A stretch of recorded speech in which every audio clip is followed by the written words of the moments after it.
Okay.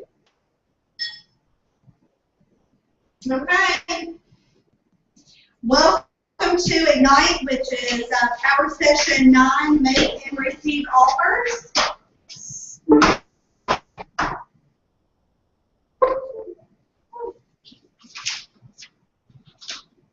I'm not sure what's going on.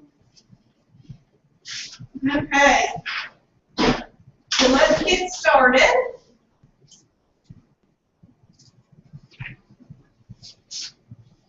Just going to open up the session here.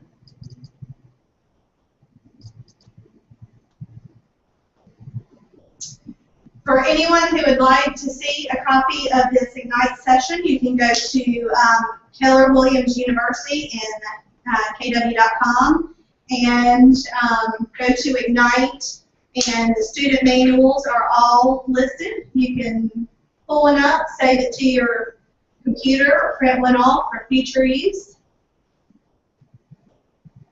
So yesterday we talked about the buyer consultation. And we also talked about finding homes, finding and showing homes. So I'm excited to talk about make and receive offers today. So you've done all your hard work, you've got them ready to go, you found them the home of their dreams, and now they say, I'm ready to make an offer. So that's really, really exciting. So this is the part where your expertise really comes in handy, because you know, even for sale by owners or the folks that are working, you know, on a contract, and they say, well, gosh, you know, what do I do now? And this is where you can really bring in a lot of value for your folks. So this is get your head in the game. If you represent the buyer, your searching has paid off and you finally found the one. If you represent the seller, you diligently marketed and prepared their property for sale and have received an offer from a prospective buyer. Excuse me. So in this session, we're going to not only be talking about buyers, our focus is going to be on both buyers and sellers, and understanding both sides of the transaction.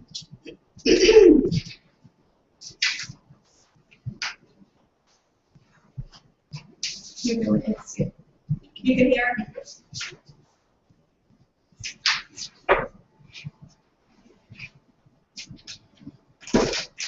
Okay. So, does someone want to read what Chris Keller has to say, mega agent and also president of Keller Williams Worldwide? Who would like to read for us? Chris Keller, mega agent and president of KW Worldwide, San Diego, California, admits that everything he learned has been a lesson from doing it the wrong way. The one lesson that stands out most for Chris is the importance of setting expectations, always under-promise and over-deliver. Whether you are working with buyers or sellers, set the expectations conservatively. That way you reduce the chance of disappointment. Okay, very good. Any ahas from that statement? It's a great idea. Mm-hmm. It is a great idea, and I find that that to be true with any of the folks that we work with, whether it be a lender or an inspector. I think just you know, being upfront with them and giving them, you know, especially like setting up appointments, for example, and I know that's a side note from making and receiving offers, but just making appointments, giving yourself enough time to view the homes, and that's where thing is really going to make you stand out. That was something, you know, I came from a telecom background, and that was something at our company that was a kind of our mantra all the time: under promise, over deliver, under promise, over deliver. Set expectations. If you do that, people give you grace, a whole lot more grace. If you know, on a daily basis, if you're meeting and exceeding their expectations because you've set them up correctly so that they know what to expect from you, I think that and if you go above and beyond, then Definitely. Absolutely. And instead of, making apologies over and over again, you're also giving yourself a lot of leeway. So that if mistakes are made, you don't have to apologize for them. You're just giving yourself a little bit more of a window to, if something were to come up that was unexpected or that you can't really plan for, then, you don't have to keep apologizing. You can just, prepare. Proper preparation equals prevents poor performance. That's it. No problem. So, the offer process on page 9-6. We're going to walk through that process.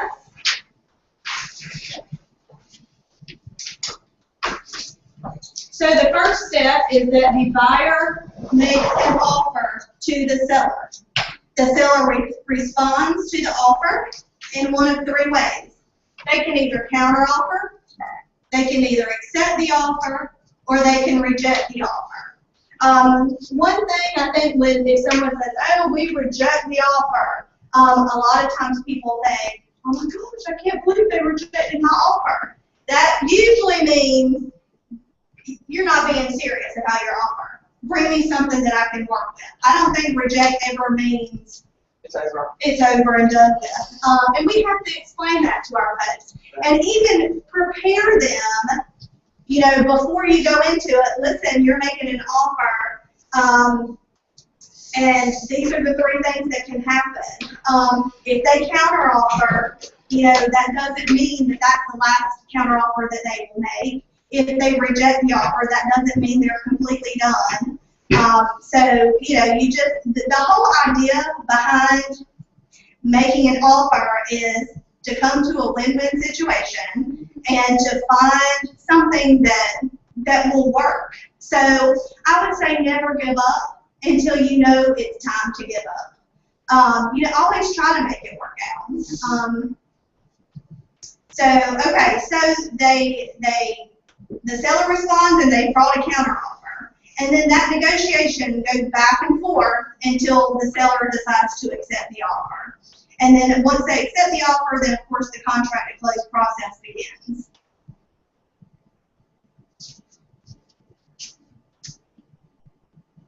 Okay? Before you write the offer, make sure that you're prepared to write the offer. So there is a checklist in here.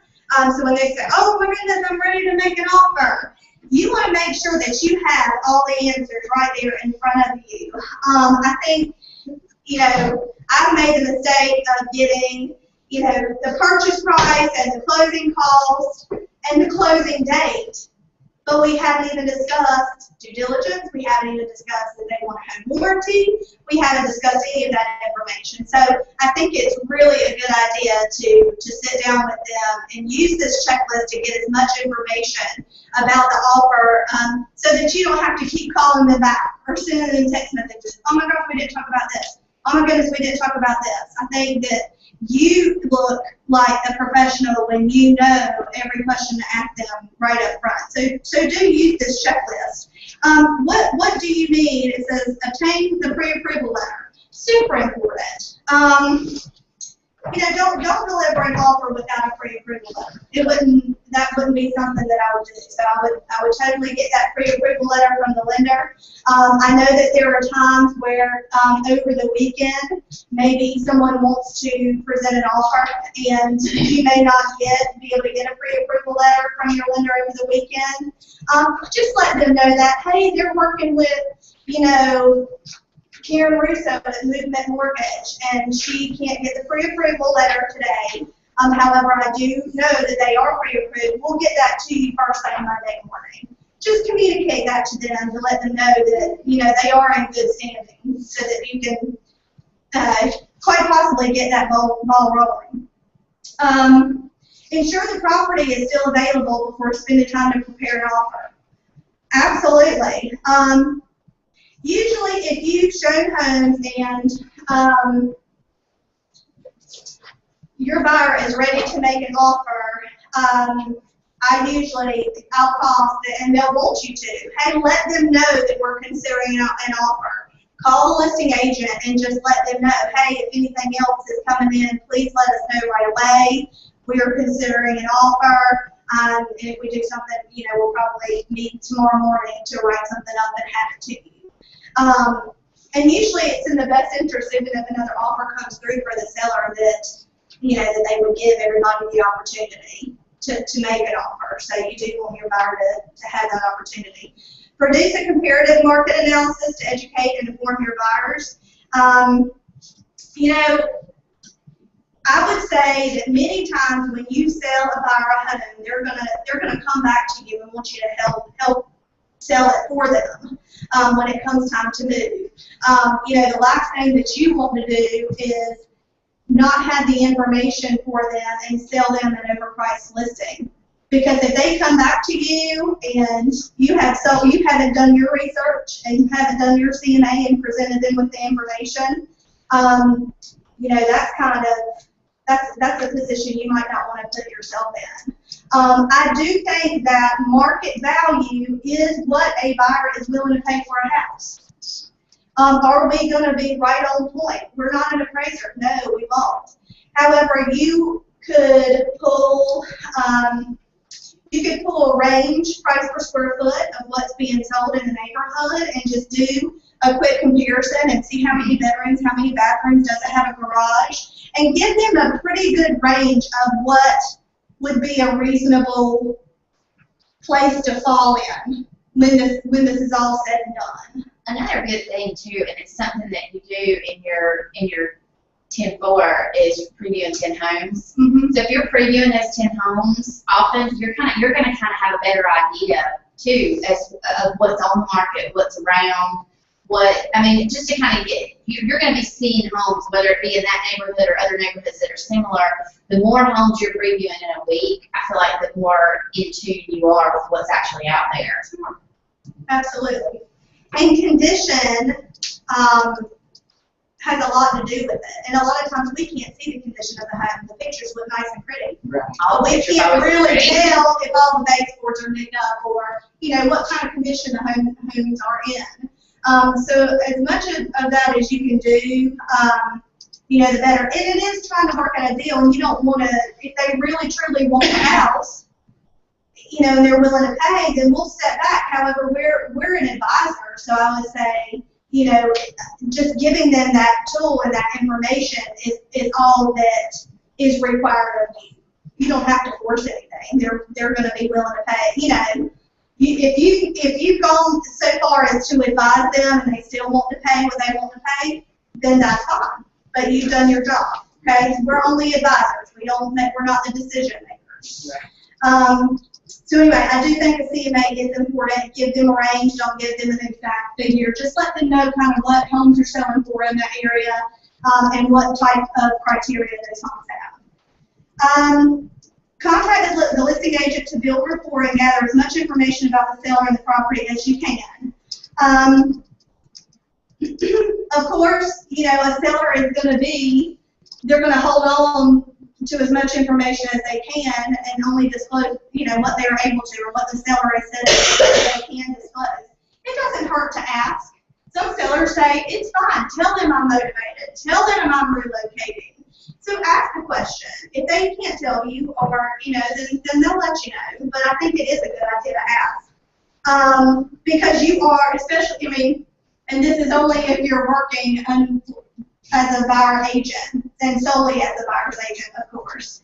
But that's your job, is to try to get as much information as possible about the seller. So if you're not doing that, then again, you're not doing your job.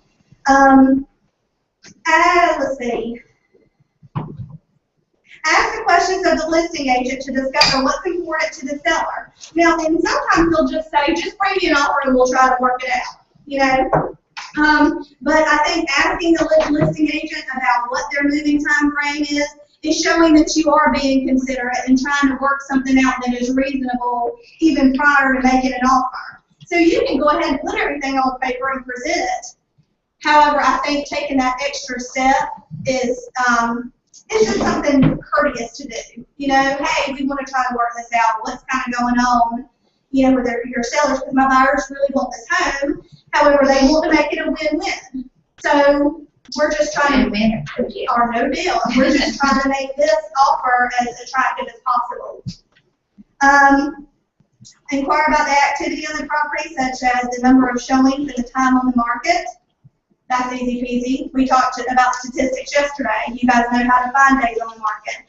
When I go and show homes and we print out the customer display, days on the market is not on the customer display. Usually I'll go in and write it at the bottom of the page, because lo and behold, I'll go out and show property and every single buyer wants to know how many days it's on the market. So I would just say, just because, you know, you want to be prepared. So that might be something that you want to do up front. And if you don't do it up front, what I do tell folks, because I do want to be the professional, and if they want to see 10 homes, I usually say, you choose your top 3, and I do prepare them for that in the buyer consultation. Choose your top 3, and we're going to get down to the nitty-gritty on your top 3. I'll find out everything you want to know. We'll print out the septic permit, because really, if you don't like the home, what's the point in even pulling a lot of information that's going to cloud your mind? So once they do pick their top 3, I'll print out the opus. You know, we talked about that yesterday. I'll print out the covenants, because that could be a deciding factor. I mean, let's say they want chickens, and one of the 2 of the neighborhoods, you know, and that might be some upfront work you want to do beforehand anyway. But print out covenants, print out the property disclosure, because they may want to know, you know, where, if they have a septic tank or water, and some of that is on the MLS sheet, but it would also be on the property disclosure. And you want to have that handy anyway when it comes time to make an offer. What else do I print out? Oh, septic permit. Especially if someone would like a pool in the backyard. You maybe want to see the septic information. Where are the repair lines? You know, where's the septic tank? Because they cannot build a pool anywhere that there's a repair area or on top of a septic tank. So you want to make sure that whatever's important to them that they are able to do. So just to step back on that, I didn't mention that yesterday. Okay, obtain the seller's disclosure statement and find out if there have been any other offers. If so, what's their status, or why did they fall through? Now, and you can have a limiting belief about that last question too, and say, they're not going to tell me. Just ask. They'll say, yeah, blah, blah, blah, blah. They'll either tell you and give you a lot of information you can pass back to your buyer, or they'll say, you know what, I can't disclose that information. Either way, you know, I think it's worth a shot. Absolutely. Okay. A note on making offers on distressed properties. Go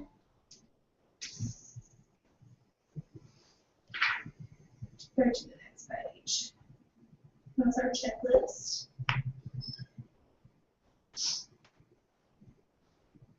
Distressed properties are not necessarily deeply discounted. It depends on how predominant they are in your market. Wayne talked about that too. If the neighborhood has one foreclosure, you know, you wouldn't use that in your CMA. However, if, you know, half the neighborhood, more than half the neighborhood is, you know, short sales and foreclosures, then they would be a part of your CMA. Foreclosures and short sales are not always discounted. People do feel like that they're always getting a better deal. Alan and I used to joke, if we could just put a foreclosure sign on some of our resales, we could sell them like hotcakes, because for a while there, you know, everybody just wanted a foreclosure property. They just thought they were getting a deal, which is not always the truth. Because as you know, you've gone into them before, and the amount of money that it takes to get it where it really needs to be, condition-wise, then you're right in line with market value. And usually banks do want to sell them at market value, and they'll start them right there, and then they'll start dropping them as they sit on the market. Who has worked with a short sale or a foreclosure property? Okay, so you work on the buyer side. You have on the buyer side, seller side? Okay. How did that work for you? I guess it's a foreclosure, it's a Fannie Mae, is that foreclosure? Yeah, it's government owned. I'm in the middle of it right now. And Well, I did another one and it didn't go through, but this one is going pretty well. Good deal. Then why did And the I like last it one when- not go through? Did the buyer back out because they didn't like the condition of the property? It or was a mess. But anyway, I've got this girl, this other agent is very helpful and honest and period. Mhm. She's both of those things. She's been real nice to work with. Awesome. Good deal. Well, as you know, foreclosures are usually as is. I have had inspections done on a foreclosure, and the buyer couldn't get the loan because of something that was needed to be done with the property, and the banks were willing to help us out so that we could get the loan. So I would say they're usually as is.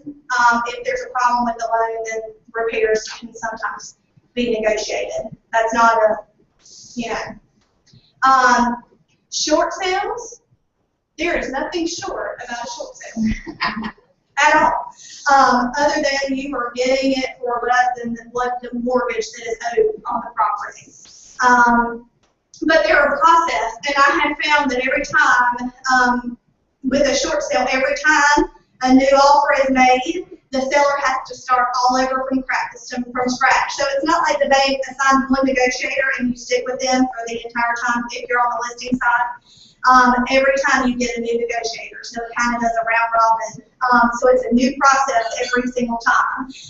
And my findings have been, many buyers, if they are not committed to the short sale, they don't stick it out. So you've done a lot of work to get them to the point where you have the bank negotiate that short sale, and the buyer, can back out of the contract. So just make sure when you are working with the short sale and you're working on the buyer side, make sure they're committed to it, and make sure they know it can take anywhere from 60 to 180 days.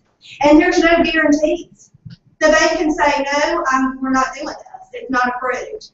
So there's no guarantees with a short sale. And sometimes you can get a smoking deal. But just kind of a little side note. Does anybody have any questions about short sales or foreclosures at all? Both are usually as is. Working on the buyer side, the buyer, pays for inspections.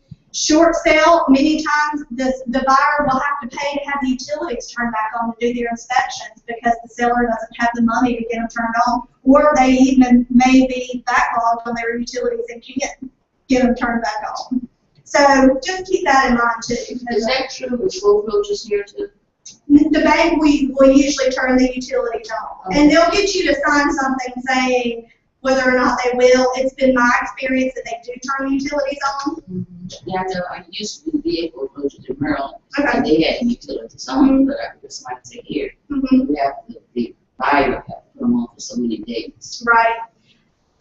It's possible. It's very possible, but I haven't had that experience. In fact, I feel like a lot of the banks have gotten smarter because instead of just selling, they are still selling them as is, but we've seen that more and more the banks are painting the walls, putting new carpet in, and they're leaving the utilities on. Doing all the things that they needed to do to get the most money for the property too. Ours didn't have one. Yeah. I remember that because, Like a flashlight. well, we went during the day every time, but there was one time that we wanted to go see it and we couldn't because it was dark. Definitely keep that in mind if you're showing property at night. So I'd like for us to all get together and put together a toolkit too. That's something that would be smart to have in your toolkit for showing properties. Pretty good. Is And a tape measure. Tape measure, flashlight.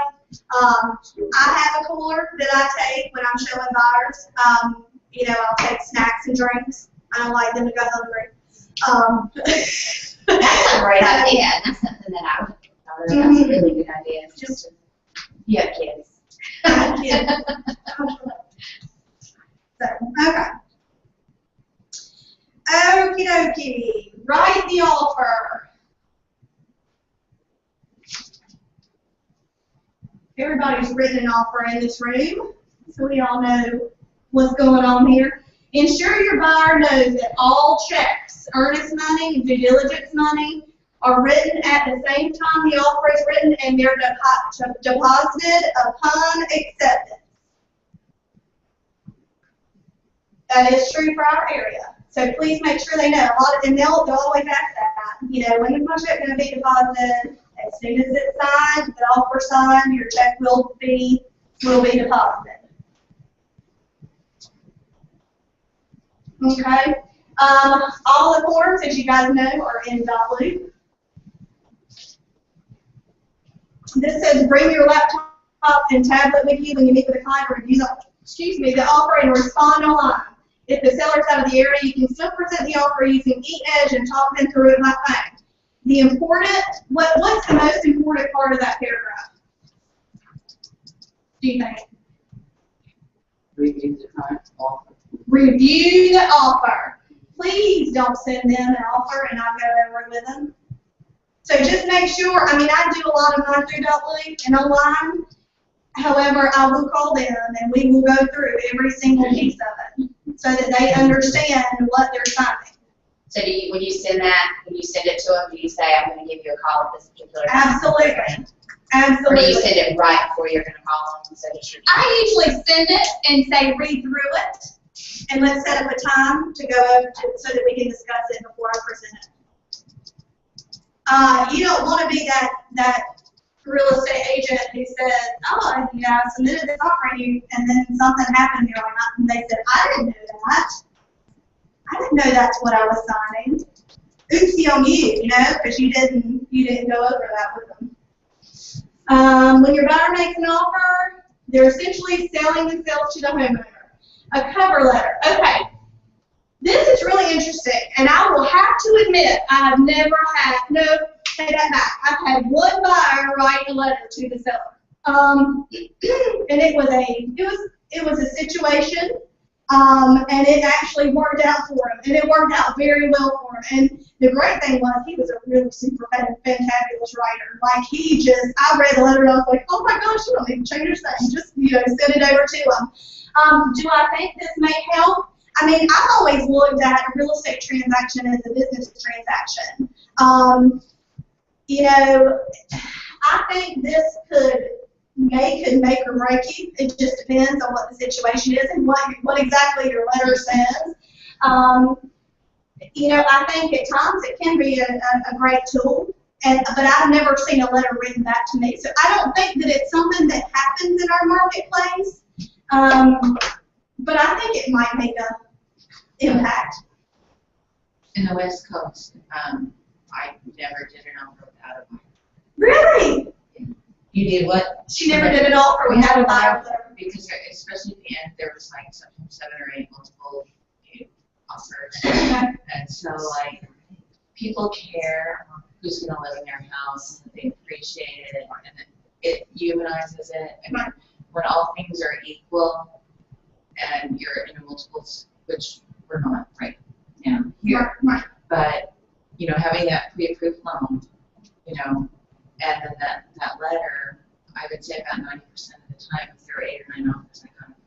Well, it makes so much sense, and this is a big aha for me because people are very attached to their home. They've lived there. They've fed their babies in that tub.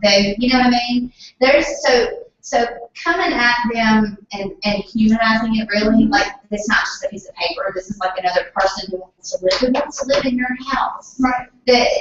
So I think that there's an emotional tie there. There's a little bit of an emotional tug on that. I think you're exactly right. For me, but that was like a different market, like I said. Sure. And I'm not Southern, so I'm not. I think it's a great idea. I think you can go either way.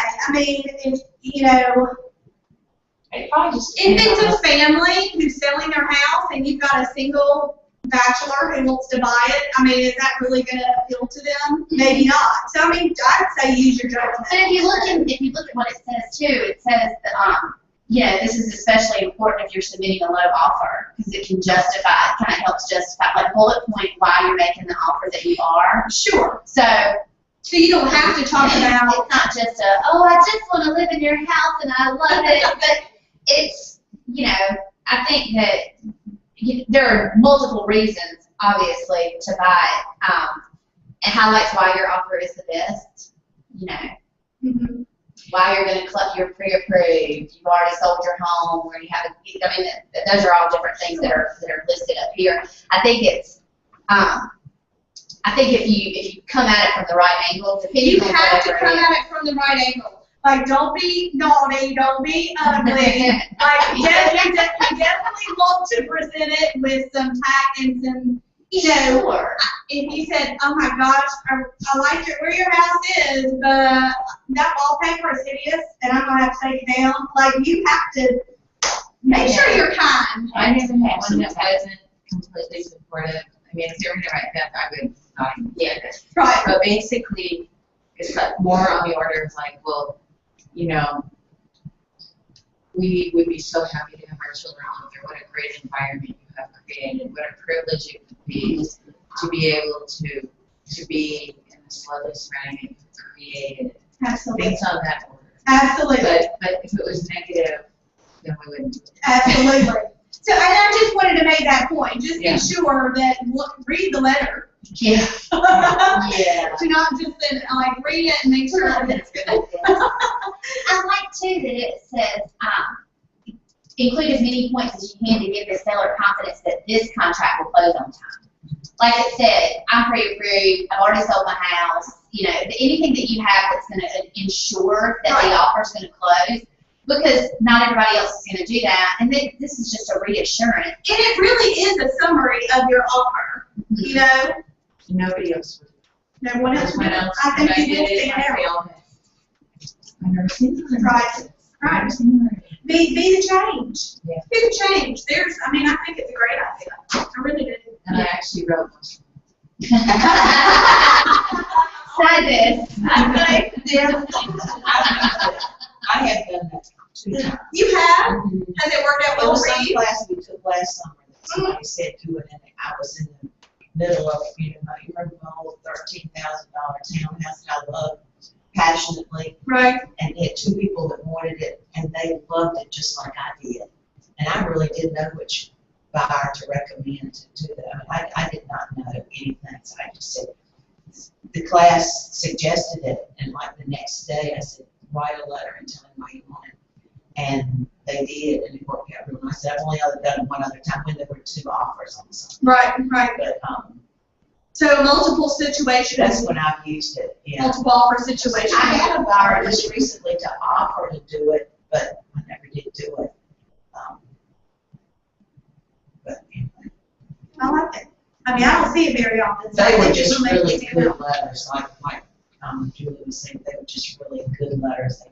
They told exactly what I wanted to hear, the seller wanted to hear, they were both right on the target. Pulled on the heartstrings. Yeah. Good deal. works. It's good. Julie, would you like to read this next excerpt here?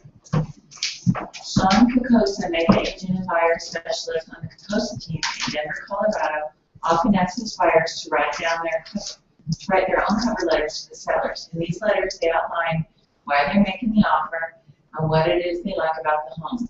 This creates an emotional attachment to the property from the buyers. A good example of how an effective letter can be comes from Julie White, agent in Madison, Wisconsin. When she was working with her very first client, a woman was looking for a house for herself and 2 boys in wheelchairs with special needs. She had been looking on her own for about a year and a half. Julie found a ranch-style house with wide hallways and close to the buyer's church, everything they'd been looking for. Julie knew there would be multiple offers and made certain the buyer was pre-qualifying. We saw the house and it was very dated, but it had everything the buyer needed for those 2 boys with muscular dystrophy. We wrote a long letter with the offer explaining why they really needed this home. They got the home even though we found out later there were 6 offers and theirs was about the 4th best. Even though it wasn't the highest offer, the grandfather who was going to a nursing home was so excited that these boys were going to have his home. That made me cry. This might be where I got that idea, was at Ignite last summer. Okay. It might be, that sounded like why I decided to do it. Mm-hmm. But if Greenville ever gets into a multiple offer market, which would be great, Mm-hmm. it is a really great tool. Absolutely. especially if your buyer really wants the home. I mean, they can really pour their heart out, about it. So Or they that's can another tell you, tip. and they can tell you verbally, and you can help put it just Make it just so. so you. Another way I think is a VA loan. I think a VA loan is a great way to use this letter right now. I didn't do it. I mean, I wasn't representing the buyer, but I do think it would have been a great way to approach it. Mhm. Because if that doesn't tear on your heartstrings. Right. Serve you, other than children, I mean, certainly that would be a good way. Because there, a lot of times they are low and they're long and drawn out and a lot of trouble. And if you had a choice between a VA loan and another loan, you're likely to choose the other loan. And this would help to not. There's no reason why a veteran should have a harder time getting a house done than a regular person. True. And but they do at much harder time. The appraisers are worse. The process is worse, and this would be a really good thing to attach to any VA loan. Awesome. Good conversation. Okay. Checklist for writing an offer. So this is what you want to have in front of you when you speak to the buyer about all the good stuff that goes in the blanks of the offer. Of course, you guys know as real estate agents, we're not attorneys. We can't draft anything. We can only fill in the blanks. If anything drafted, it does have to come through from an attorney. Price and terms. We talked about the CMA.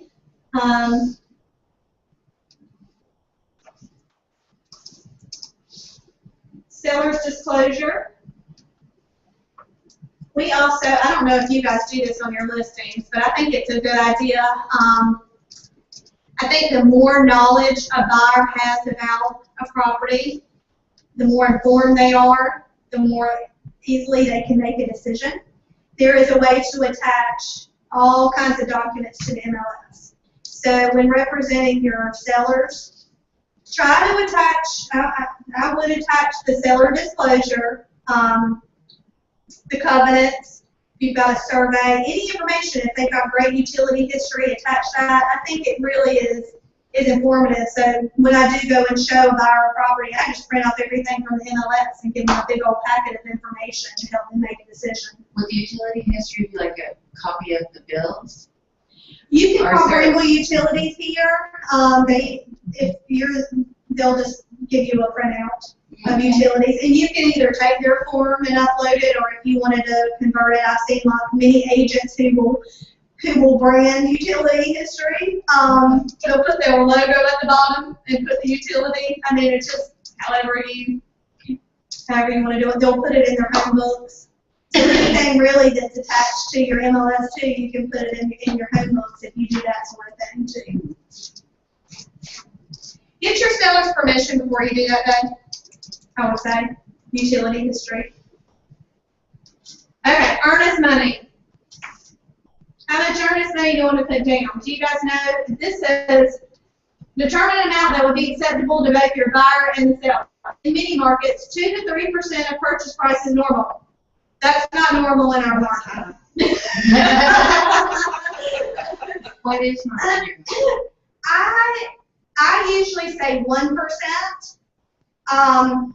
Here recently, I've been seeing anywhere from 0.5% to 1% right now. And that's not to say that it won't change tomorrow or next year.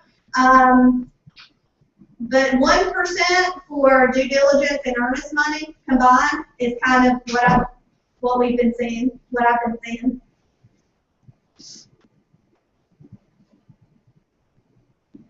Time for seller acceptance.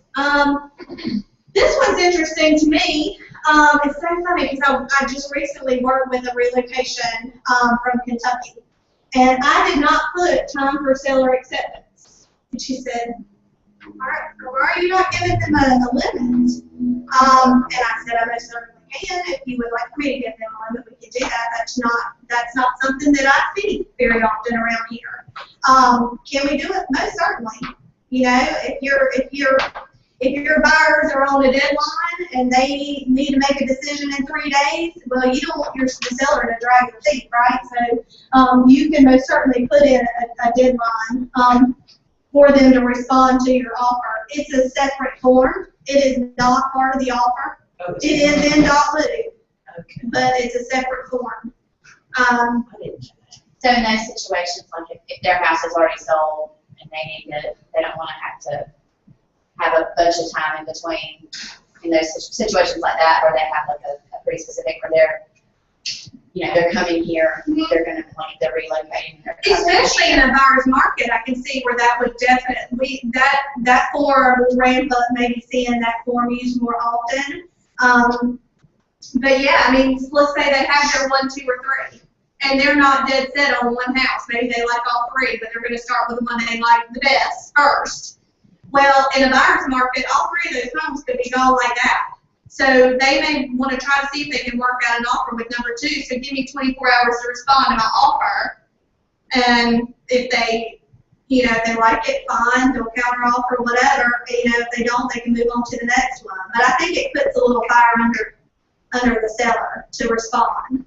So I don't see it very often. I've probably seen 2 in my career where people have done that. Not to say that we can't do it. I mean, you represent your buyer. If they have a time frame, then make sure that you get them what they need. That was one of my first Fannie Mae things. They didn't respond quick enough. And she and I both thought it was the agent that did that, but it was 8 days. 8 days? 8 days before they responded to me. Wow. Okay. And it was then there was a counter, and then it was like 4 days. Mm-hmm. Mm-hmm. So she quit. So that would have been a good time. If you had it on there, that might have. And I put it in that other place because I did not know there was a form. I didn't know that. I'm glad to know that. Financing terms. What kind of loan you're getting? This is just a disclosure now. Used to, it's all it is. It's just letting them know what kind of loan that they're getting. Pre-approval letter, loan approval, closing date, home warranty. We talked about that. Repair limits. Let's talk about that a little bit. Obtain the inspection report and focus on the items the buyer is most interested in repairing. Bear in mind that the law regulates how much money the seller can give to the buyer. Explain the limits to your buyer in the upcoming instruction, or let's say when your client wants the seller to make repairs. This is not something that we do in the initial offer. Unless it's something that they see that they would like to have done. Let's say they want to have a carpet allowance. That is something that you might put in an offer initially. Let's say they already know that the hot water heater is busted. You can most certainly put that in the offer initially. You can play with that a little bit. You can say, hey, will you fix the hot water heater and give me a repair allowance, or replace the carpet? You can say, in lieu of doing those things, we're asking for a lower, price. We would rather you drop the price instead of replacing or repairing those things. Or you can make a really good smoking offer, and then when it comes time for the repair negotiations, you can negotiate hard to get to try to get what you need to get. So, I mean, there's 3 ways to go about that, really, and we can talk about that a little bit more, too, later. Is there a standard percentage for closing costs? Standard percent for 3 to 6 is usually, what do you mean? With a loan, does the 3 to 6 include, if I said 5% on the, say, seller net sheet, Mm-hmm. if I said 5%, would that include the attorney and the loan? As an estimate? On the seller net sheet or the buyer sheet? Well, Seller net sheet no, for closing costs. for the buyer. For the buyer, yeah. For the seller, I guess it's just 600, 500, 800, something like that. Is that right for the deed?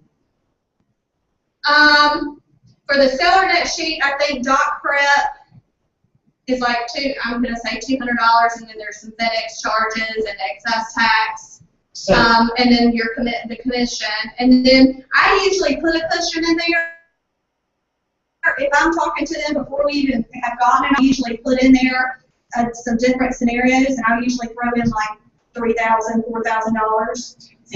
now who are you talking about now? For the seller, is that what you're asking about? Your seller net sheet or your? I'm talking about just closing costs. Oh, okay. You want to know how much to ask for? Is that what you're asking? I just wondered what they run. 3 to 6%. That's for the buyer with the loan. Yes. Okay. And that includes the loan closing and the attorney closing. Yes. 3 to 6%. Yes, and we mentioned this yesterday too. Yeah, I I'll just remember you saying that. but I- get the sheet from the lender so that you will know exactly what, when they say $3,000 in closing costs, don't just take that. I get the sheet that identifies every single thing that's covered in those closing costs, because there may be some costs that you guys have talked about and the lender is not even aware of. Inspections that they want to have done, that they're not even aware of, that you want to add to the closing cost. Because usually when a seller estimates, or when a lender estimates closing cost, they will usually do a home inspection and a pest inspection. They don't do the survey, they don't do a septic tank inspection, and those two alone are probably close to $900. You don't want to be owed $900, right? I mean, if somebody's not expecting to bring any money to the table. So if you really want to know exactly what you need, your buyer needs, I would get a breakdown from the lender of everything that they have included in their closing costs. And I've never done those that weren't paid outside closing, but if they are paid at closing, that's a fee they bring to the table, that's not part of the loan process. Are you talking about like The a repair? inspections Ask that one more time, sorry. for a buyer Uh-huh. who has a home inspection done, Yes. and they pay it at Outside of closing. closing. No, at closing, Uh-huh. at closing. Is that cash they need to bring, or is that part of the loan process? That's cash they need to bring? It depends. If they've had the seller pay, if they've asked the seller to pay closing costs, then it may be covered by those closing costs. Well, whoever pays it, is it when they, Is it included in in the amount the buyer needs to bring to the closing? if it's on that estimated sheet from the lender? Okay. That's why I think that sheet is important to look at, because you will know whether or not it has been included. Because the inspection, if the buyer haven't paid for it, the inspector send the bill to the closing attorney. So Right. they can take it out at closing. True, but, and I think I mentioned this to you yesterday, there's not many inspectors who will take it at closing. Right. They won't do it. I mean, I haven't done that, but they've all been paid outside of closing, but I have heard of times that it was paid at closing, and I just didn't know if it was something that they, I can see it. If it's included in the lender's, estimated costs, and you've asked for closing costs, based on their calculation plus your calculation, you should be good. They shouldn't have to bring any more money to closing. Does that answer your question? I'm not sure if I'm answering your I'm question. not sure if I'm even right answer. But anyway, I did learn that it's 3 to 6% closing costs. I didn't know what that was. When people estimate that, I didn't know what. Yeah. Yeah, the loan fees are the ones that fluctuate the most.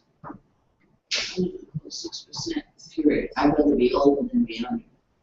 You do, but there's kind of like, you want to make sure that when you negotiate, this is what I don't like to have happen. Let's say you estimate for your buyer, you say, oh, let's just do $6,000, that should cover you. And it ends up that at closing they only need $3,000. Well, and maybe you negotiated that for the seller to pay $3,000 in closing costs. $6,000 in closing costs, and they only need $3,000. Well, that's $3,000 they probably could have gotten off the purchase price. I mean, I'm flexible between. What do you mean? In other words, I'll tell them it could be less. I don't know it could be less, but usually $200. Right. Depends on the house. And what you can do, any closing costs is anything above and beyond the purchase price. And their earnest money and their due diligence money, goes back to what they bring. So if it's required, that's another thing I ran into. If it's required that they bring 3.5% to closing, and they have to bring 3.5% to closing, and you've negotiated way too high on closing costs, they could be losing, I say losing. I would just try to be as much on the market as you can. I mean, we can't be perfect because things change. I mean, even a delay in the closing can cause a difference in your interest charges and HOA prorated fees and taxes and all of that good stuff. So there's no way for us to be exact, but we just want to try to be as close to as possible. So I'm just saying, try to do as much homework up front. Instead of just relying on the lender, I would just get a list so that you can kind of be as accurate as possible. Especially with somebody that's really tight with their money, you want to make sure. Like who is? You want to make, right, like who is it? But I just wouldn't want to get to the closing table and someone, does not have the money to close because we haven't helped them, correctly plan. Correct, yeah. So. Can you explain the due diligence? Yes. And I don't even mention it in here. I think some states do it. That's right. Yeah, it's East Coast specific. Mm-hmm. The closing date's negotiable. The due diligence period is negotiable. You can negotiate a week due diligence period if you would like. I mean, I think it just depends on your buyer and what they like to have done. You might have an investor that says, you know what, I see this house, I know it's worth it. I'm going to pay cash for this property. I want to close as soon as possible. The attorney says, hey, we can do the title work and close it for you in 2 weeks. And they say, you know what, I don't even want to have inspections done. I already know that I'm going. So, and then I'm buying this property no matter what. So you might see a due diligence period of a couple of days or a week even for that. I was just leaving real estate here when the due diligence started coming in. So isn't there, like I understand about, what are we going to put down for a good faith deposit? Sure. But isn't there a monetary number? And how is that working? Yes, maybe. Yes. So Yes, can you maybe. explain that? Yes, maybe. It's all negotiable. So the due diligence period is negotiable, like I said, and also the money that goes along with it. And what are you seeing? I am seeing between $50 and $100 a week.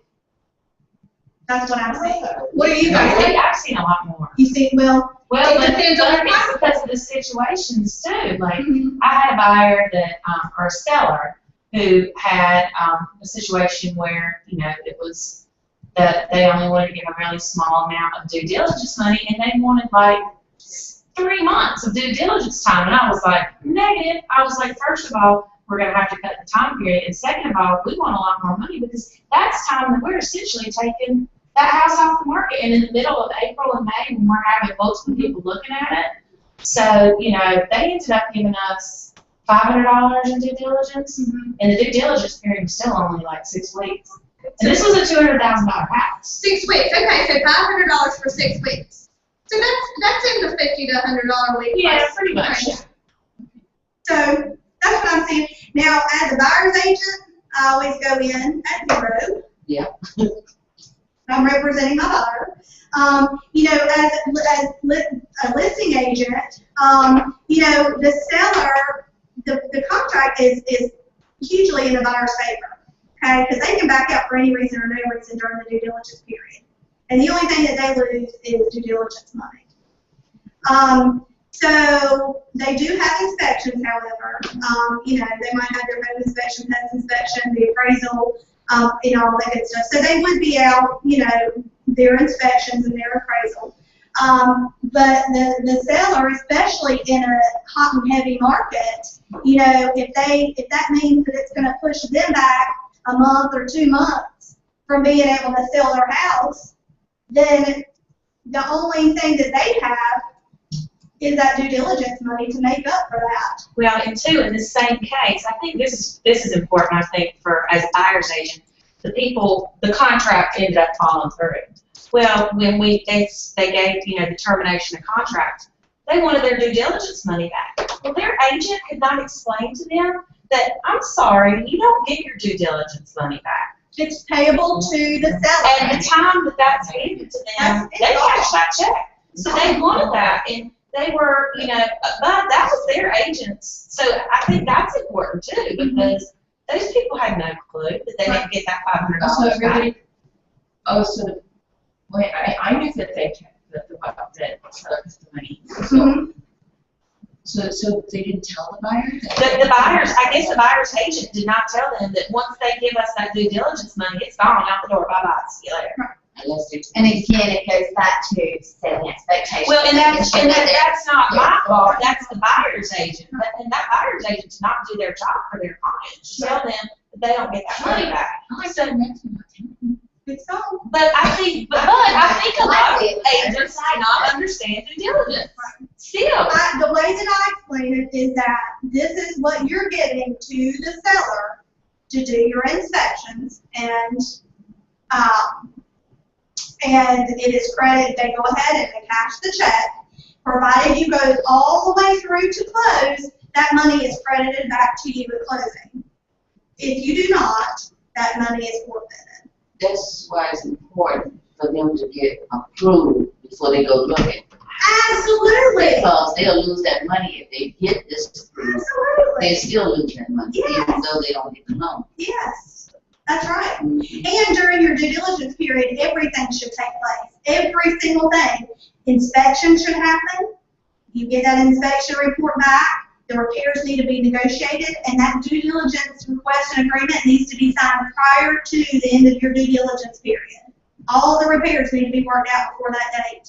Everything should take place within that date. So be sure to give your buyers enough time. And I would say if you're, for the appraisal and for your inspections and all that good stuff, I mean, quite honestly, if you have your inspections done, and I would go ahead and get your inspections done right away, because if something like, let's say you have inspections done in the roof leaks, or you have inspections done and there's like several boards under the house that need to be replaced, where you're probably going to have somebody to come out there and get quotes for you, right? That can take a good amount of time depending on how quickly you can get a contractor out there. So, again, give yourself enough time to be able to do everything that needs to be done. I would encourage inspections right away. I would encourage the appraisal to be ordered right away, because they have a 10-day window to do the appraisal. So do we want to wait until the day before due diligence for the lender to order the appraisal? I would say stay in contact with your lender and make sure that appraisal gets ordered right away. And sometimes people will say, and it's totally up to your buyer. I mean, you're only an advisor. I would explain to them the benefits of that and the benefits of why it's important to do that, because sometimes they want to get inspections done and wait for those to come back and be negotiated before they order the appraisal. Well, if you get your appraisal back and it's less than what the purchase price is, and you're past your due diligence date, well, you've lost your due diligence money for your buyer, right? I mean, now we're in a different. It's a little bit different game here, because now you're in earnest money period, kind of like due diligence money period, earnest money period. Now, once you get into the earnest money period, that money, just because they back out of the contract, they don't get the earnest money back. Even if the seller, that money has to be an agreement between the buyer and seller for it to be returned. Now, the earnest money, if they get turned down for the loan, say they haven't been approved already, they will get that earnest money back then. Well, Not necessarily. Not necessarily. The buyer and seller have to agree that they get their earnest money back. And if they do not agree, now, if they're reasonable people, probably. But if they're not, then Have we not learned that many people are? I'm gonna get everybody approved before I take them. yeah. I mean, I'm pre-approval, but I'm gonna get a Pre-approved. We used to call, not pre-qualified. we used to call it a pre-qualification piece of paper. So they go, well, my buyer's pre-qualified, well, that's just a piece of paper. Sure.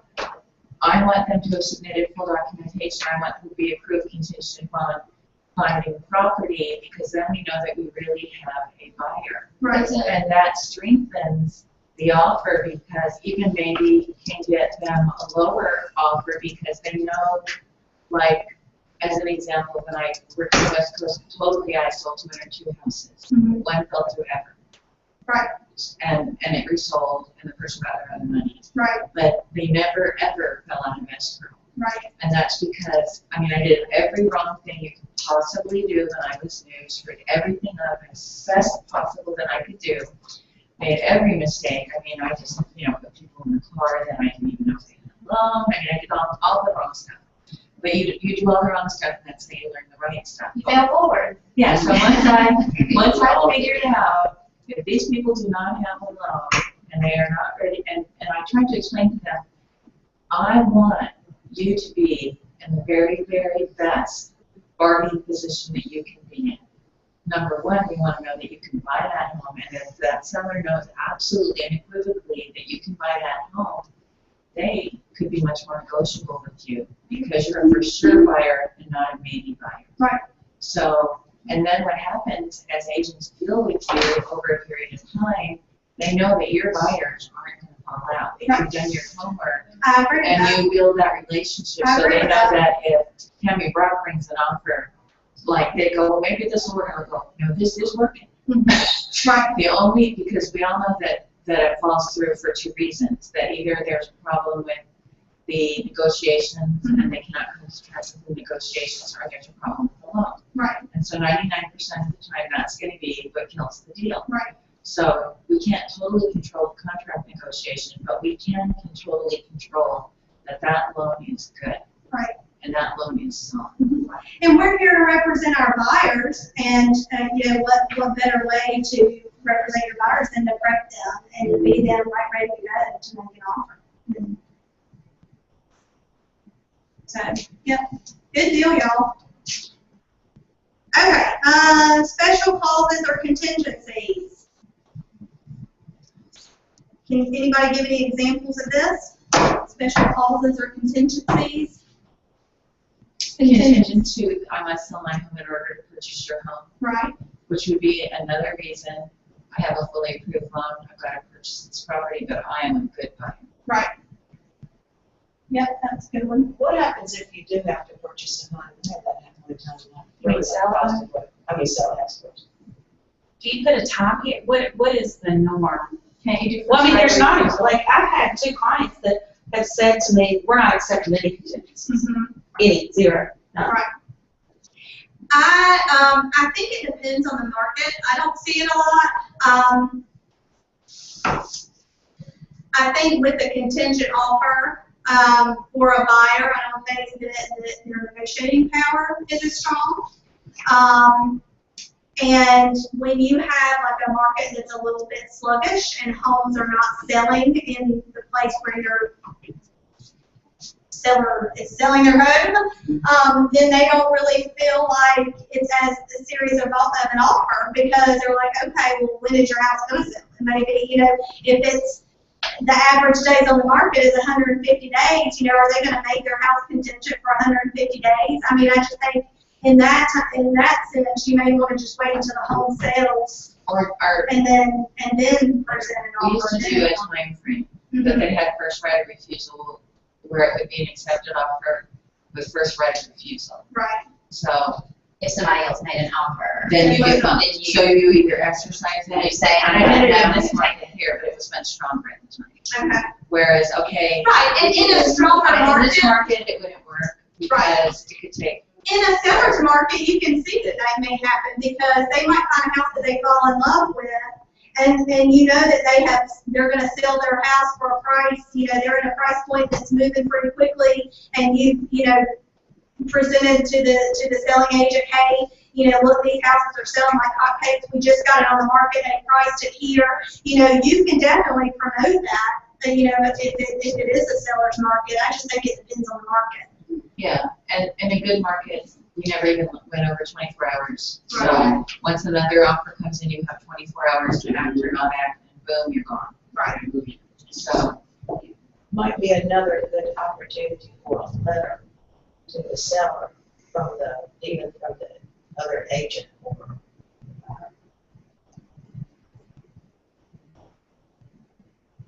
So that one time, sorry.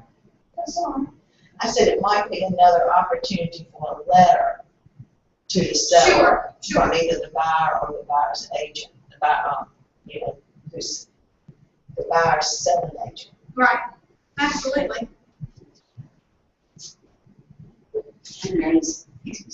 Very good. This says these are special conditions that must be met in order for the contract to close, such as satisfactory inspection report, the buyer obtaining funding. Carefully write any special clauses or contingency your buyer would like to include in the offer. See, I mean, with us having the due diligence period, I just think that, we just handle things maybe a little bit differently than some other states. I don't think that always applies. I mean, our folks can back out for any reason or no reason during the due diligence period. So if they have an unsatisfactory inspection report and they don't work out repairs, then they can just walk away. I mean, I don't think you really have to put a clause in there. I mean, you can tell them your expectations maybe, and maybe that's another example for a letter too. But anyway, they don't mention due diligence in here, so that's probably because, and then the cover letter. Okay, let's do some scripts. Yay! Going just in time.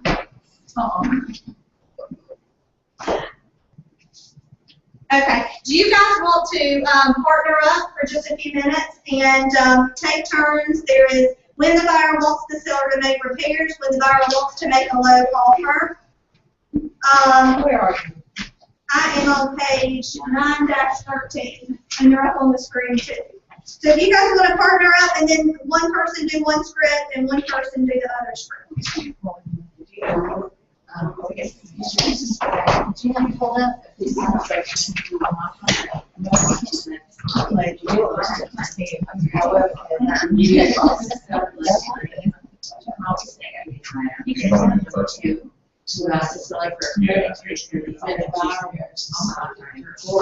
I usually advise my 2-8.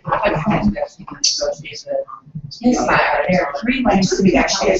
One, you can make the offer and run the risk of the seller rejecting it, but you reach back at full price and copy it off of the seller. 2, you just make the compensation to the price. We just let the seller carry down offer. 3, using written unsigned, concerned that whether I reject the make full price offer, which is it's your choice. How would you like to negotiate based on all close to the end? It'd be less flexible if there's. But let's try to make it fair. Number 3, you can really. So if you do a little lower, then you have to really let it go. I mean, I don't want to contract Right. When the buyer It's your will choice, take but I don't want to do that. I don't want to insult There anybody. are 3 ways to I think that's negotiate between those. Already. They will offer and the seller rejects it, or counter back at the price to Until you compensate. have a physical inspection, you will not have a bunch You of make an offer closer to that price to be less And flexible all in the your seller counter has money offer. on top of that. 3, if you really want this Ask the offer, seller for a credit, or you're gonna decide in your own contract. price offer. Or I usually advise time to wait to sell How would it. you like to Because respond? she all of your items. Like when you try to let her on the insurance, I'll let her know. Well, because I trust implicitly. I'm going to take your buyer taxes. What do you like for us to do? You know, I think that makes sense. and she said she don't write enough stuff. She doesn't. Oh, I'm sorry. Yeah, it's interesting. So you're the person, I'm waiting for the action. So they haven't decided on. Or, except they can't, or go another way. That's And what Did you hashtag the town bank? I'm gonna read that. Okay. Mr. and Mrs. Sire. Okay. We will not give you much just like this. no, we gotta talk about, I'm gonna talk about that with So what is that money? Like just like I'm something talking was about- that hashtag. It's like you can hashtag something. I usually advise clients. We could probably, we might end up dropping the bullshit or Now, Maybe how one day or. Everything over there It's set up, there's like, It's young the brother. You can make a lot. It's not. They didn't make an offer. Yeah, it is what it is. It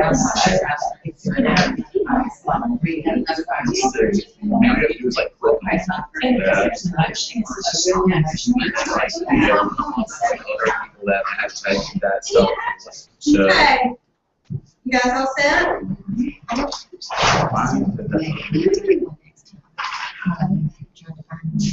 You guys still reading right there?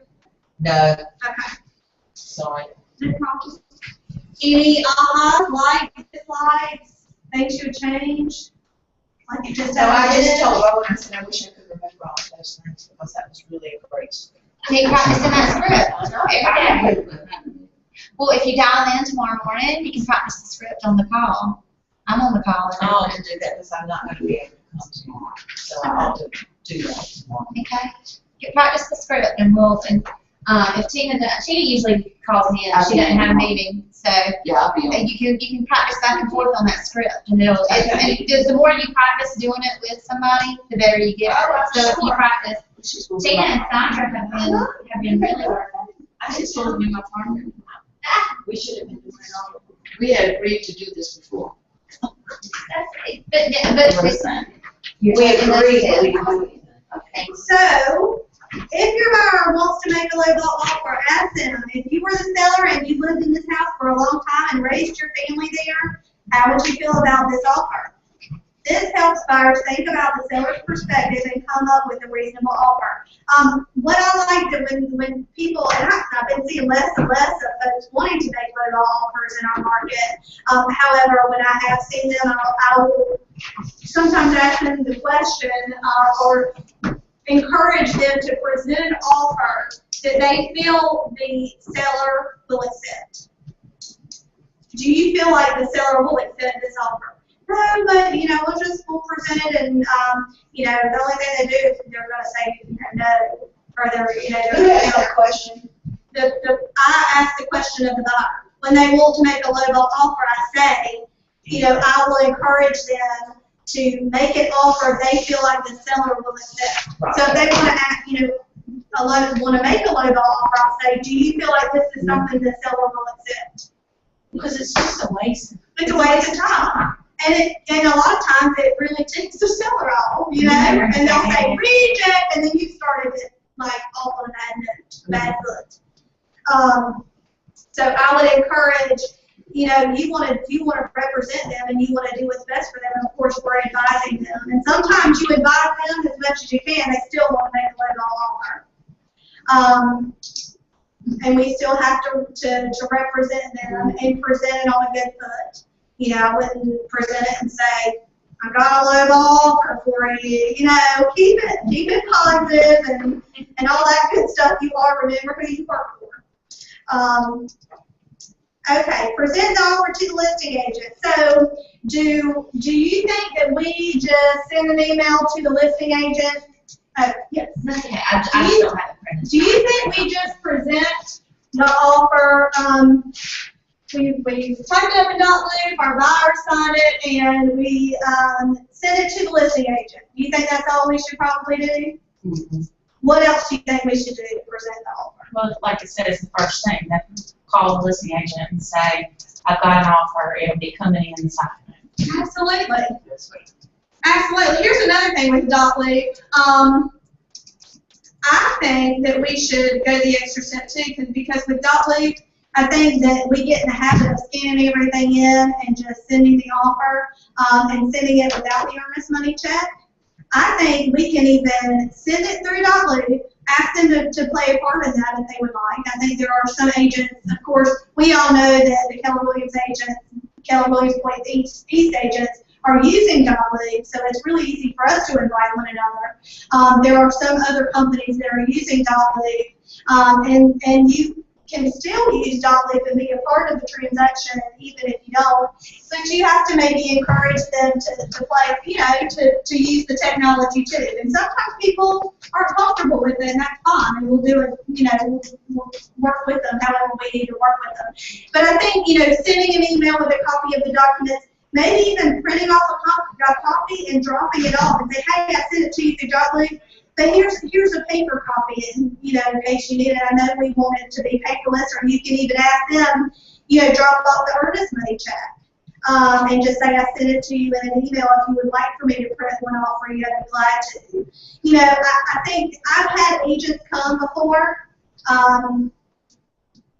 bring a copy of the offer and say, hey, can you make a copy of this for me? I don't think that's probably the best thing to do, and I don't think that's the image that we want to have. Mm-hmm. I think we want to do, you know, do the right thing and be professional and make a copy for them if we want them to have a copy. Okay. Request a reply within the shortest amount of time. We've already talked about that and what our market looks like for that. At the seller's counter, consult with your buyer to either accept the counter offer or to re-counter the offer. And there's nothing that says, I took a negotiating class one time, and it said, there's nothing that says that you need to meet in the middle. I think sometimes when you present an offer, maybe you're, you know, for example, $5,000 apart, there's nothing that says that you have to meet, you know, right in the middle. It's negotiating a win-win is what it's all about.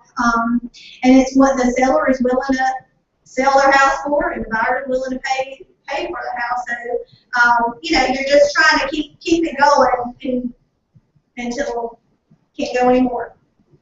Okay. When you represent the seller, same thing. I mean, we get the offer, we present it to our seller, discuss it with them, and then once you have a response, you deliver it back to the buyer. Gather information about the buyer. How long has the buyer been looking?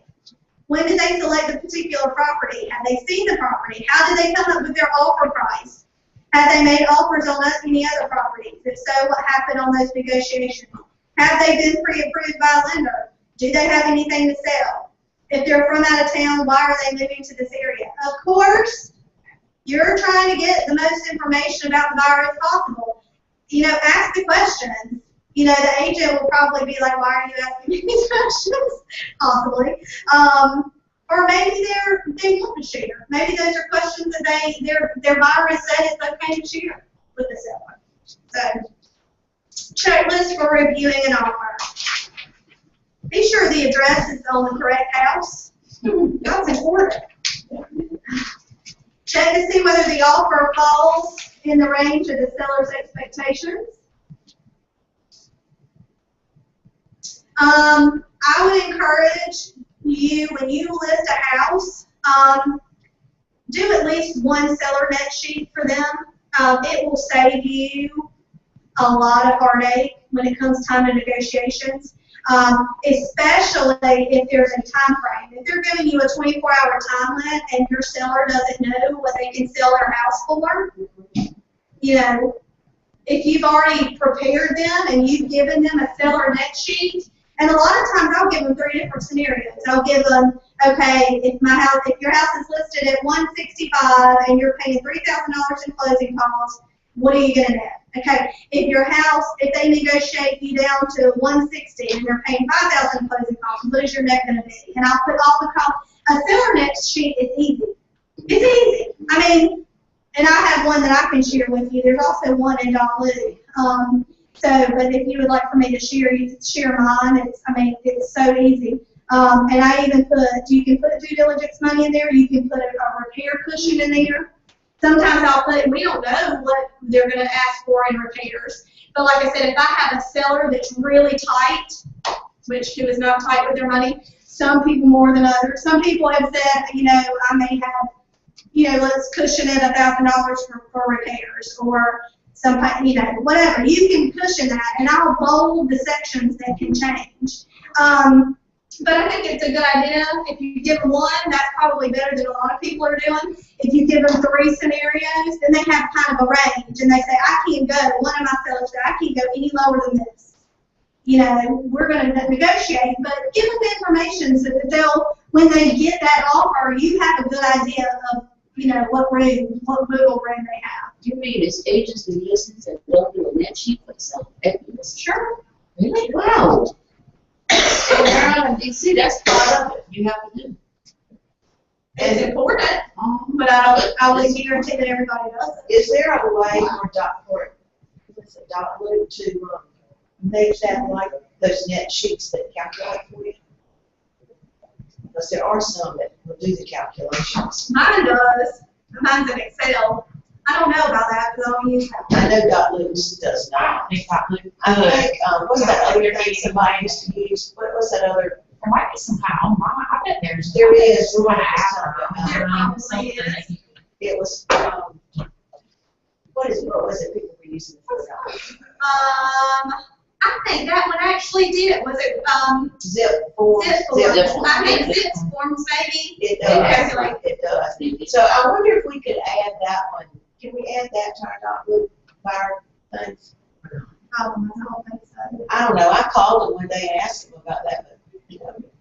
And You just have to be careful of, especially, I mean, I have to be careful with mine sometimes because, you know, you have to make sure the formulas are all right or it'll mess you up. but you have to make sure you add right and subtract right and put in all that in the right spot too. I mean, I think a formula is probably closer to or more accurate than just adding and subtracting Right, would be. right.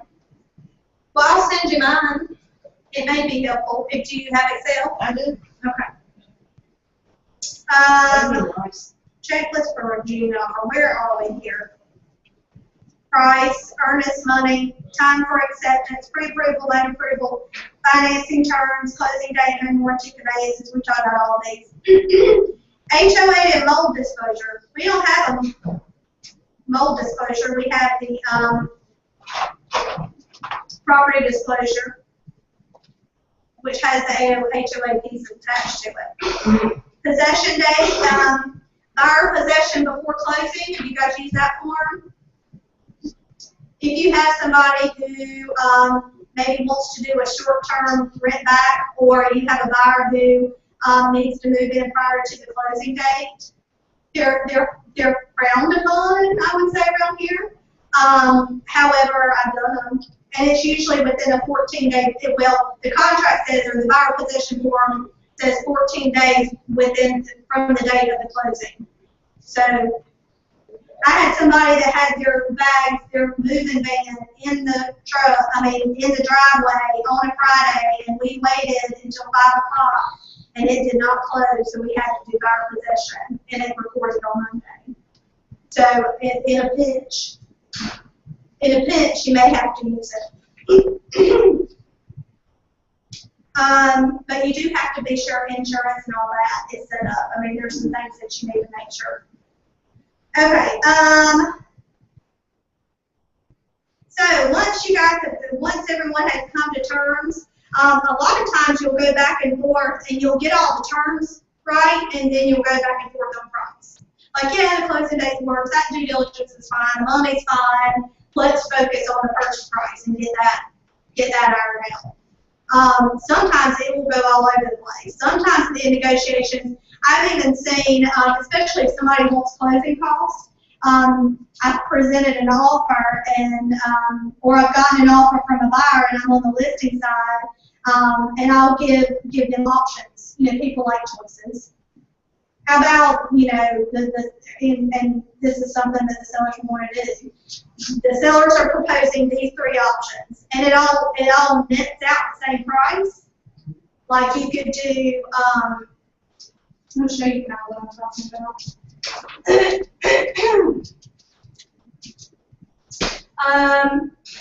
$150 purchase price.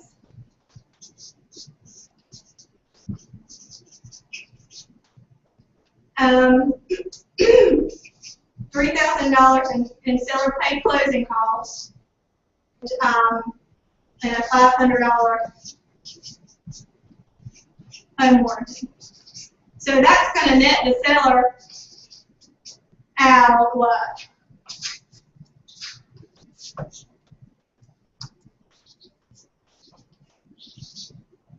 All right, on that. Yes.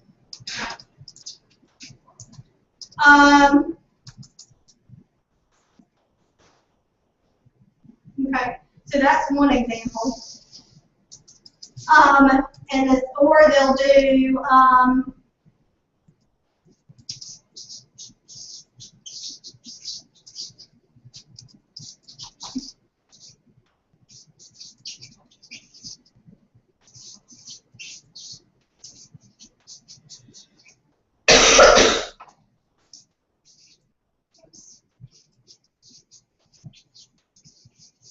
okay, so this is number 2.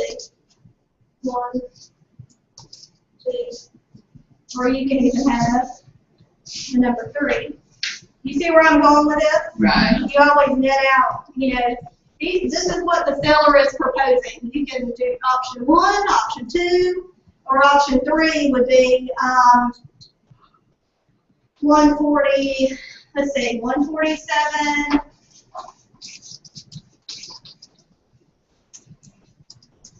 No home warranty and, yep. So they're all the same. Seller only cares about what their check is. That's mainly what they care about. So this is what the seller is proposing.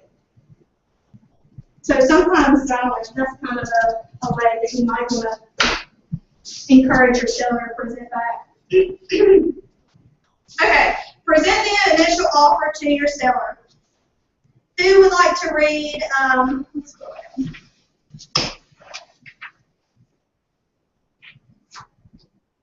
Present the initial offer to your seller. Anybody? Good morning, or good afternoon. It's Julie with Keller Williams Realty. Great news, we have an offer for your review. I'm going to go through the offer with you. Is this a good time? Now, the offer that came in is $150. They're putting $1,000 earnest money and blah, blah percent as the total down payment. They want to close on blank, and they're asking for blank and repair limits. What do you think? Good deal. So you're just going through the bullet points. Present a low offer to your seller. Never criticize or show negative attitude about a low offer. We already said that. Present all points of agreement first before discussing pricing or other disagreements. Again, remember who you're working for. I've got some good news and some bad news. The good news is that we have an offer on the property. The not so good news is that they offered $120,000 on your $155,000 property. The rest of the response can go in one of 2 ways, depending on market conditions. I've already spoken with their agent, and I'm confident we can get them to come up.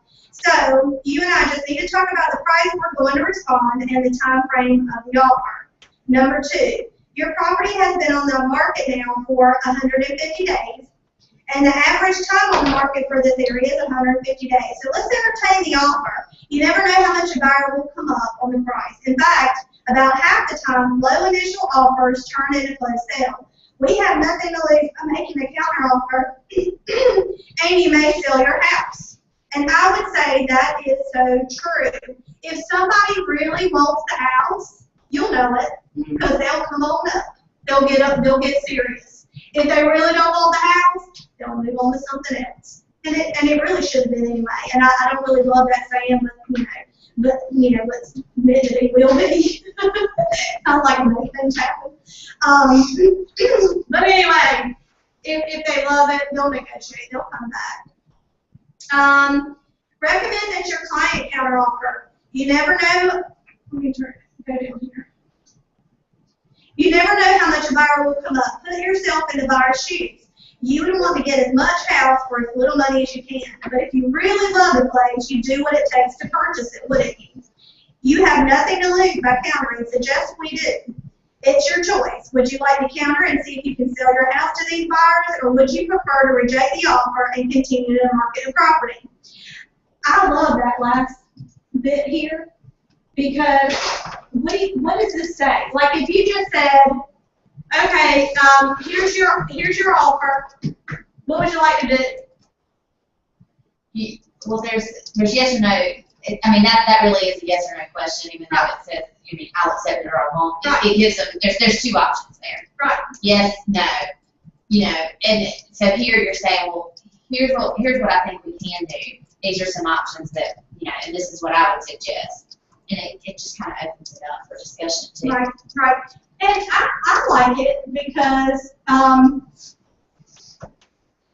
mean, should we always encourage an offer to be worked out? Well, sure, I do think that is a good thing. But we also want them to know that we're on their team. So if they feel like you're pushing in the buyer's direction, they're going to probably get a little upset with you. But if you give them a choice, look, we can go both ways. I'm going to encourage you to try to work this out, because usually the first offer is the best offer, if it is a first offer. Or, you can talk to them about those bullet points. A lot of times people do come back, and let's just try to see if we can get this one worked out. There's nothing that's, until it's signed and on paper, it's not a contract. We're just trying to work out, let's see if we can work it out. And until it's dead, it's not dead. Notify the buyer's agent of your seller's decision. If you're presenting a counteroffer, prepare the document and the edge.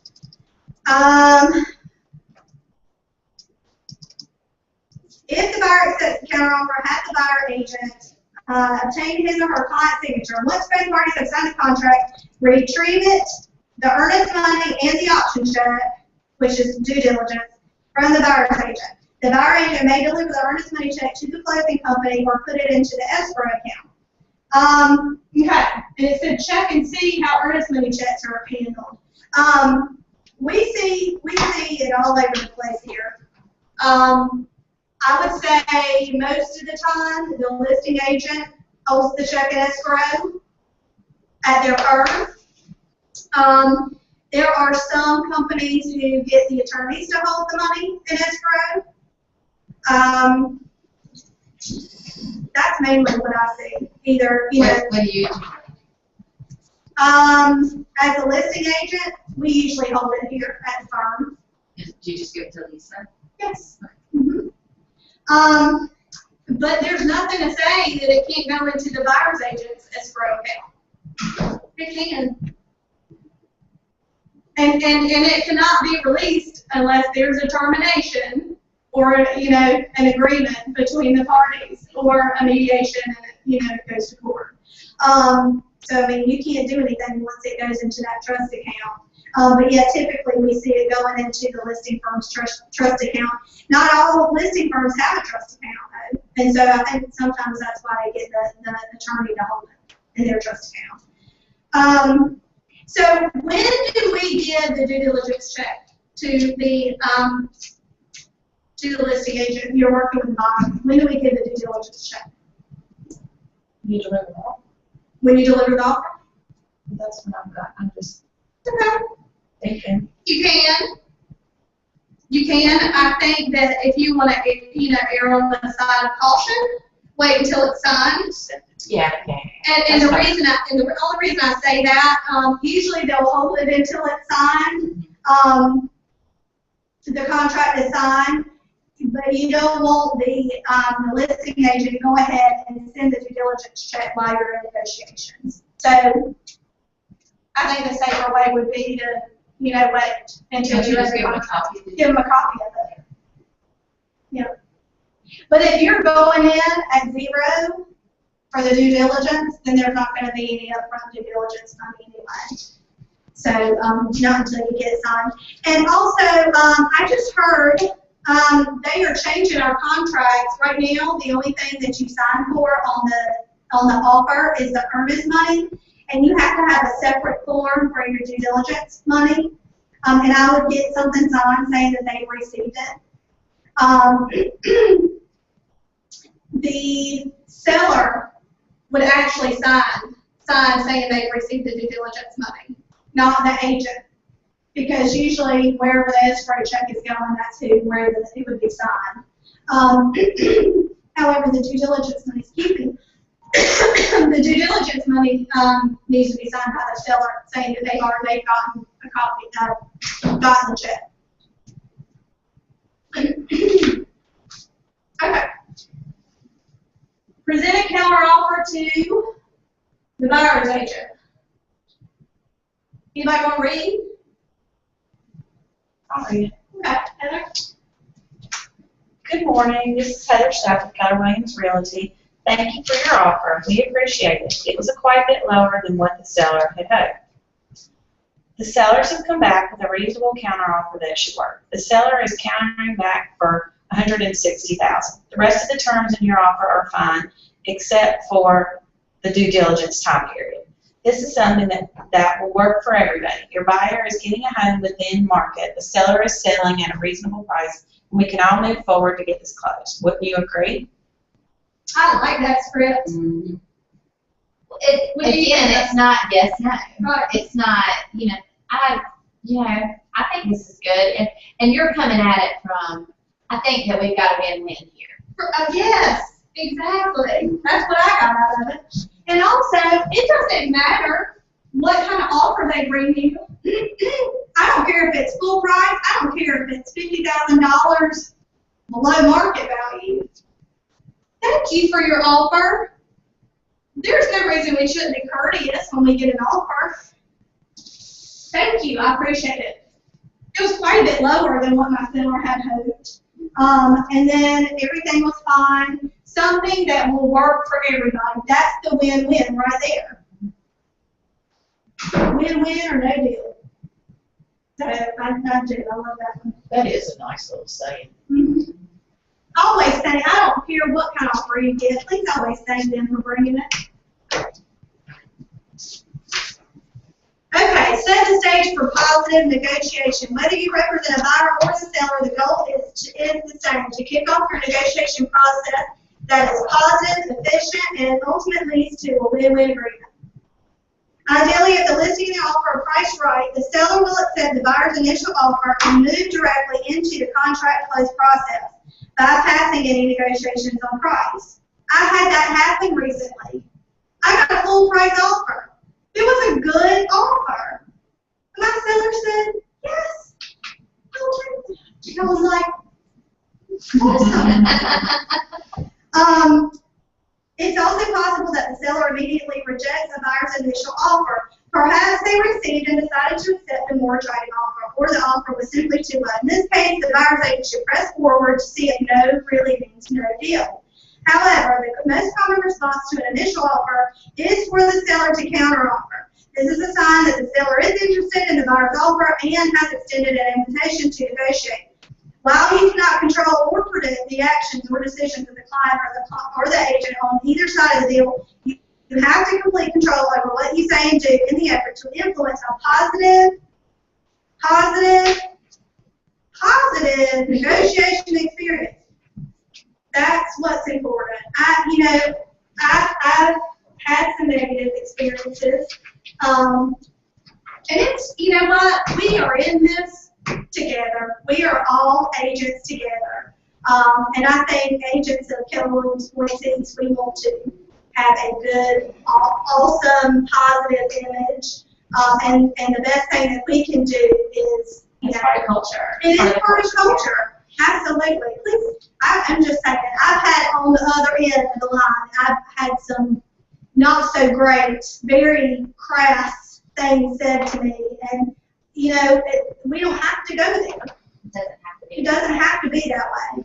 So, And there's a quote, life is 10% what happens to you and 90% how you react to it. And it goes without saying that this is the same. I mean, this is just one portion of that. If you get something that's asinine and you know that it's not even feasible, you can still come at it from a nice, positive, like you said, thank you. and be We a bigger appreciate person. that. Yeah. However, we're going to have to, this is what we think is a win-win for everybody. Right. You don't have to be like, that's ridiculous. I mean, You brought me. What?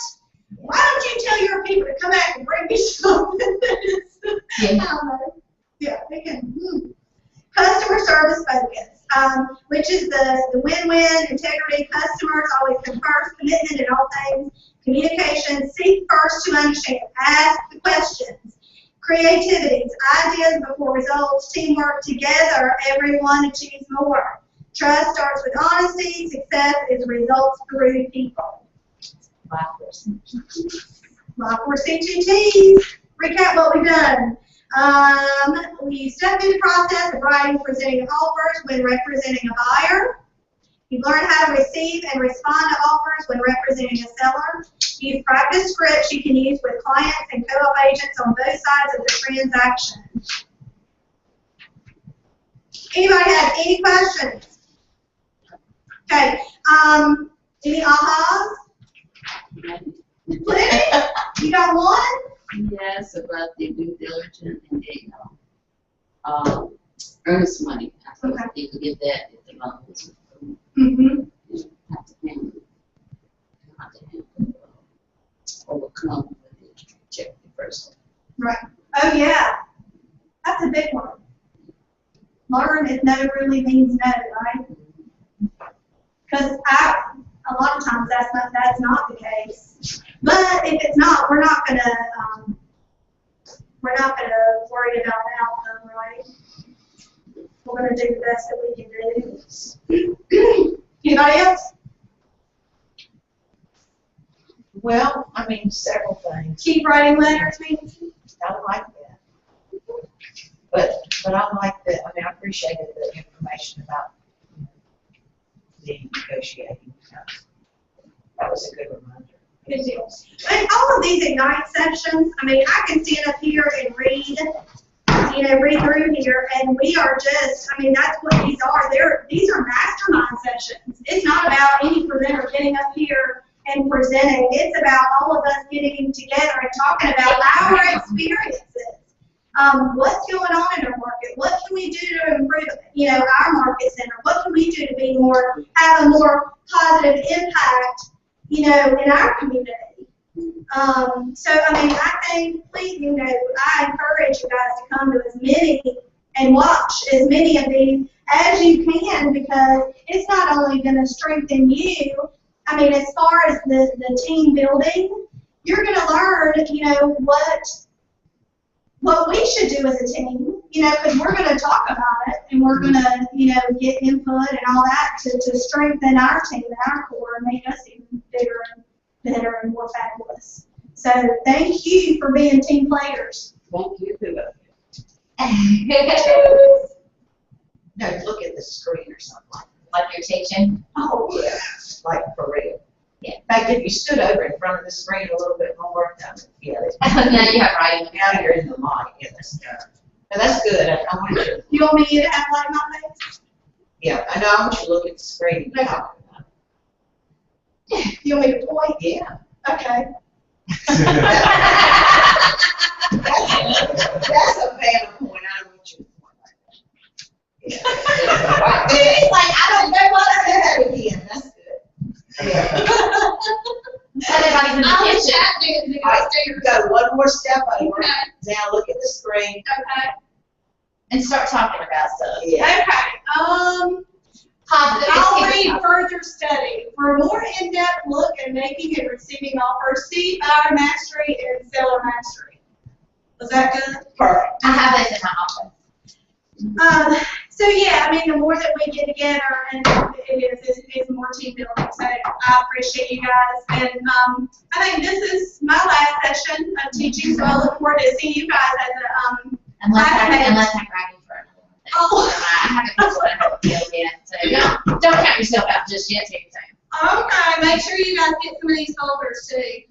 Yeah, we're gonna talk for those too. And who wanted a copy of the SellerNet sheet? Did I have the Excel SellerNet sheet? Everybody? Okay. Awesome. Thank you. Thank you, Tammy. That's awesome. Y'all have a good day.